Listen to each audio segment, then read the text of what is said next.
ನಮಸ್ತೆ ಎಲ್ರಿಗೂ. ಎಲ್ಲರೂ ಹೇಗಿದ್ದೀರಾ? ಎಲ್ಲರೂ ಚೆನ್ನಾಗಿದ್ದೀರಾ ಅಂತ ತಿಳ್ಕೊಂಡು ಈ ವಿಡಿಯೋನ ಸ್ಟಾರ್ಟ್ ಮಾಡ್ತಾ ಇದ್ದೀನಿ. ಇವತ್ತು ನಾನು ಒಂದು ಹೇರ್ ಆಯಿಲ್ನ ಮಾಡ್ತಾ ಇದ್ದೀನಿ. ಕೂದಲು ನನಗೆ ತುಂಬಾ ಉದುರುತ್ತಾ ಇತ್ತು. ಮೊದಲು ಒಂದ್ಸಲಿ ಒಂದು 2-3 ಸಲ ಹೇರ್ ಆಯಿಲ್ ಮಾಡ್ಕೊಂಡಿದ್ದೆ. ತುಂಬ ಚೆನ್ನಾಗಿ ಬಂದಿತ್ತು. ಮತ್ತೆ ನನಗೆ ಕೂದಲು ಉದುರೋದಕ್ಕೆ ಸ್ಟಾರ್ಟ್ ಆಗಿದೆ. ಮಧ್ಯದಲ್ಲಿ ಸ್ವಲ್ಪ ನಾರ್ಮಲ್ ಕೊಬ್ಬರಿ ಎಣ್ಣೆ ಅಷ್ಟೇ ಹಚ್ಬಿಡ್ತಾ ಇದ್ದೆ. ಅದಕ್ಕೋಸ್ಕರ ಒಂದು ಆಯಿಲ್ನ ರೆಡಿ ಮಾಡಿಕೊಂಡೆ. ತುಂಬ ಚೆನ್ನಾಗಿ ಬಂದಿದೆ. ಸೊ ಅದನ್ನು ನಿಮಗೂ ತೋರಿಸೋಣ ಅಂತ ಹೇಳ್ಬಿಟ್ಟು ವಿಡಿಯೋನ ಮಾಡ್ತಾ ಇದ್ದೀನಿ. ಯಾರಿಗೆ ತುಂಬ ಕೂದಲು ಉದುರುತ್ತಾ ಇದೆಯೋ ಅವರು ಈ ಆಯಿಲ್ನ ಮಾಡಿಕೊಂಡು ಯೂಸ್ ಮಾಡ್ಕೊಳ್ಳಿ. ತುಂಬ ಚೆನ್ನಾಗಿ ರಿಸಲ್ಟ್ ಬರುತ್ತೆ. ಬನ್ನಿ ಇದಕ್ಕೆ ಏನೇನು ಇಂಗ್ರೀಡಿಯೆಂಟ್ಸ್ ಬೇಕು ಅಂತ ನೋಡ್ಕೊಳ್ಳೋಣ. ಫಸ್ಟು ಇದಕ್ಕೆ ನಾನು ಜಾಸ್ತಿ ತೊಗೊಂಡಿರೋದು ಕರ್ಬೇವಿನ ಸೊಪ್ಪು, ದಾಸವಾಳದ ಎಲೆ ಮತ್ತು ಕೊಬ್ಬರಿ ಎಣ್ಣೆ, ಎಳ್ಳೆಣ್ಣೆ, ಹರಳೆಣ್ಣೆ, ಕೈ ಎಣ್ಣೆ ಅಂತಲೂ ಕರಿತೀವಿ. ಮತ್ತು ಇದು ಬಂದು ಬೆಟ್ಟದ ನೆಲ್ಲಿಕಾಯಿ ಪುಡಿ, ದಾಸವಾಳ ಮತ್ತು ಮೆಂತ್ಯ. ಇದಿಷ್ಟು ತೊಗೊಂಡಿದ್ದೀನಿ. ನನಗೆ ಯಾವುದು ಅವೈಲಬಿಲಿಟಿ ಇದೆಯೋ ಜಾಸ್ತಿ ಅದನ್ನು ತೊಗೊಂಡು ಯೂಸ್ ಮಾಡ್ಕೊಂಡು ಮಾಡ್ತಾಯಿದ್ದೀನಿ. ಬಟ್ ಕೂದಲಿಗೆ ತುಂಬ ಎಫೆಕ್ಟಿವ್ ಆಗಿದೆ. ಕೊಬ್ಬರಿ ಎಣ್ಣೆ ಜಾಸ್ತಿ ತೊಗೊಂಡಿದ್ದೀನಿ. ಸ್ವಲ್ಪ ಪೋರ್ಷನಲ್ಲಿ ಎಳ್ಳೆಣ್ಣೆ ಮತ್ತು ಹರಳೆಣ್ಣೆ ತೊಗೊಂಡಿದ್ದೀನಿ.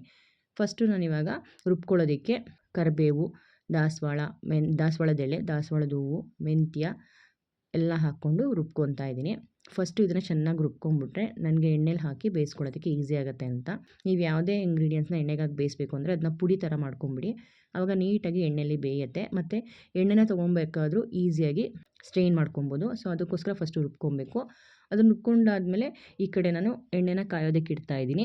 ನಾನು ಆಲ್ಮೋಸ್ಟ್ ಗಾಣದಲ್ಲಿರೋಂಥ ಎಣ್ಣೆನೇ ತೊಗೊಂಬಾರ್ದು. ಬಟ್ ಈ ಟೈಮು ಬಾಟಲ್ ಎಣ್ಣೆ ಸಿಕ್ತು, ಕೊಕೊನಟ್ ಆಯಿಲು. ಸೊ ಅದನ್ನೇ ತೊಗೊಂಡು ಯೂಸ್ ಮಾಡ್ತಾ ಇದ್ದೀನಿ. ಎಣ್ಣೆ ಸ್ವಲ್ಪ ಬಿಸಿ ಆಗ್ತಿದ್ದಂಗೆ ನಾನು ರುಬ್ಕೊಂಡಿರೋಂಥ ದಾಸವಾಳದ ಎಲೆ, ಕರಿಬೇವಿನ ಎಲೆ ಜೊತೆಗೆ ಬೆಟ್ಟದ ನೆಲ್ಲಿಕಾಯ್ದು ಪುಡಿ ಇದೆಲ್ಲನೂ ಹಾಕಿ ಕುದಿಸ್ಕೊತಾ ಇದ್ದೀನಿ. ಬರೀ ಡೈರೆಕ್ಟ್ ಬೆಟ್ಟದ ನೆಲ್ಲಿಕಾಯಿನೇ ಪುಡಿ ಮಾಡಿ ಹಾಕ್ಕೊತೀವಿ, ರುಬ್ಕೊಂಡು ಹಾಕ್ಕೊತೀವಿ ಅಂದರೆ 10-12 ಹಾಕಿದ್ರೆ ಸಾಕು. ನಾನು ಡೈಲಿ ಆಮ್ಲ ಜ್ಯೂಸ್ನ ಯೂಸ್ ಮಾಡ್ತೀನಲ್ವ, ಸೊ ಅದಕ್ಕೋಸ್ಕರ ಬೆಟ್ಟದ ನೆಲ್ಲಿಕಾಯಿ ಪುಡಿನ ಹಾಗೆ ಇಟ್ಕೊಂಡಿದ್ದೆ ಒಣಗಿಸಿ, ಅದನ್ನು ಹಾಕ್ಕೊತಾ ಇದ್ದೀನಿ. ಅದಕ್ಕೆ ಬೆನಿಫಿಟ್ಸ್ ಜಾಸ್ತಿ ಸಿಗಲಿ ಅಂತ ಹೇಳ್ಬಿಟ್ಟು ಎಲ್ಲ ಪುಡಿನೂ ಹಾಕ್ಕೊತಾ ಇದ್ದೀನಿ.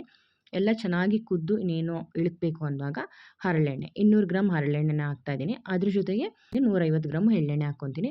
ಸೊ ಇದಿಷ್ಟು ಆದಮೇಲೆ ಒಂದ್ಸಲಿ ಚೆನ್ನಾಗಿ ಕುದ್ದುಬಿಟ್ರೆ ನಮ್ಮದು ಎಣ್ಣೆ ಚೆನ್ನಾಗಿ ರೆಡಿ ಆಗುತ್ತೆ.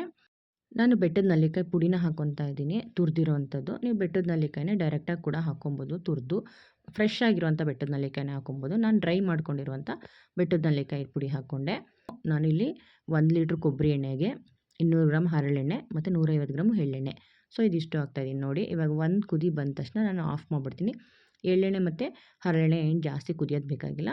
ಕೊಬ್ಬರಿ ಎಣ್ಣೆಲೆ ಚೆನ್ನಾಗಿ ಬೇಯಿಸ್ಕೊಂಬಿಟ್ಟು ಲಾಸ್ಟಲ್ಲಿ ಆಫ್ ಮಾಡಿದ್ರೆ ಆಯಿತು. ನೋಡಿ ಇವಾಗ ಆಫ್ ಮಾಡಿದ್ದೀನಿ. ಎಣ್ಣೆಲ್ಲ ಬಿಟ್ಕೊತಾ ಇದೆ. ಫಸ್ಟೇ ದಿನವೇ ಸೋಸೋಕ್ಕಾಗಲ್ಲ. ಮಾಡಿಟ್ಬಿಟ್ಟು ಒಂದಿನ ಹಾಗೆ ಬಿಟ್ಬಿಡಬೇಕು. ನೋಡಿ ಇದು ಮಾರನೇ ದಿನ ತೆಗಿತಾ ಇರೋದು. ಎಣ್ಣೆ ಎಲ್ಲ ಸೈಡಿಗೆ ಬರ್ತಾಯಿದೆ. ಇವಾಗ ಇದನ್ನ ನೀಟಾಗಿ ಎಣ್ಣೆನ ತೊಗೊಳ್ಳೋಣ. ನನ್ನ ಹತ್ರ ಸ್ಟ್ರೈನರ್ ಇತ್ತು, ಸೊ ಅದರಲ್ಲಿ ಸ್ವಲ್ಪ ಪ್ರೆಸ್ ಮಾಡಿ ತೆಗಿತಾ ಇದ್ದೀನಿ. ಒಂದು ಕಾಟನ್ ಬಟ್ಟೆಲಿ ಕೂಡ ತೆಗೆದೆ. ಬಟ್ಟೆಲಿ 2 ಥರನೂ ಮಾಡಿದೆ. ಕಾಟನ್ ಬಟ್ಟೆಲಿ ಪ್ರೆಸ್ ಮಾಡೋಕ್ಕೆ ಹೋಗಿದ್ದಕ್ಕೆ ಸ್ವಲ್ಪ ಬಟ್ಟೆ ಅರ್ಧೋದಂಗೆ ಆಯಿತು. ಸೊ ಅದಕ್ಕೆ ಅದರಲ್ಲಿ ಸ್ವಲ್ಪ ಈ ಥರ ಸ್ವಲ್ಪ ಎಣ್ಣೆನ ಎಕ್ಸ್ಟ್ರಾಕ್ಟ್ ಮಾಡಿಕೊಂಡೆ. ನೀಟಾಗಿ ಬರುತ್ತೆ. ಫಸ್ಟ್ ಈ ಥರ ನೀಟಾಗಿ ತೊಗೊಂಬಿಟ್ರೆ ಆಮೇಲೆ ಬಟ್ಟೆಲಿ ಸ್ವಲ್ಪ ಇಂಟ್ಕೊಂಡೆ, ಚೆನ್ನಾಗಿ ಬಂತು.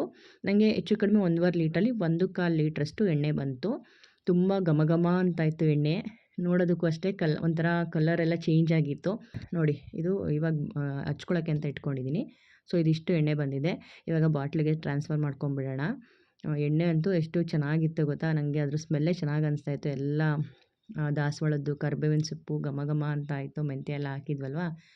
ಸೊ ನಮ್ಮ ಮನೇಲಿ ಈ ಬಾಟ್ಲಿಗೆ ಅಡುಗೆನೇ ಬಿಟ್ಕೊಳ್ಳೋಕ್ಕೆ ಅಂತ ಒಂದು ಫನಲ್ ಇಟ್ಕೊಂಡಿದ್ದೆ. ಸೊ ಅದರಲ್ಲಿ ಎಣ್ಣೆನ ಸೋದಿಸ್ಕೊತಾ ಇದ್ದೀನಿ.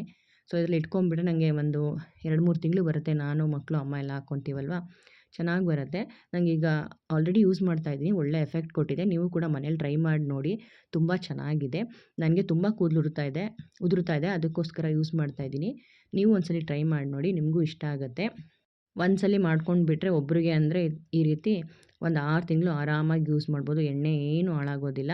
ಮತ್ತೆ ಬಿಸಿ ಮಾಡಬೇಕು ಅನ್ನೋ ಅವಶ್ಯಕತೆ ಏನಿಲ್ಲ. ಹಾಗೆ ಡೈರೆಕ್ಟಾಗಿ ಹಚ್ಕೊಬೋದು. ಸ್ವಲ್ಪ ಬೇಕು ಅಂದರೆ ಬಿಸಿ ಮಾಡ್ಕೊಂಡು ಹಚ್ಕೊಳ್ಳಿ. ತುಂಬ ಚೆನ್ನಾಗಿರುತ್ತೆ. ನೀವು ಮನೇಲಿ ಒಂದ್ಸಲಿ ಟ್ರೈ ಮಾಡಿ. ಹೇಗಿತ್ತು ಅಂತ ಕಮೆಂಟ್ ಮಾಡಿ ತಿಳಿಸಿ. ನಾನು ಮತ್ತೆ ಮುಂದಿನ ವಿಡಿಯೋದಲ್ಲಿ ಸಿಗ್ತೀನಿ. ಅಲ್ಲಿವರೆಗೂ ನಮಸ್ಕಾರ.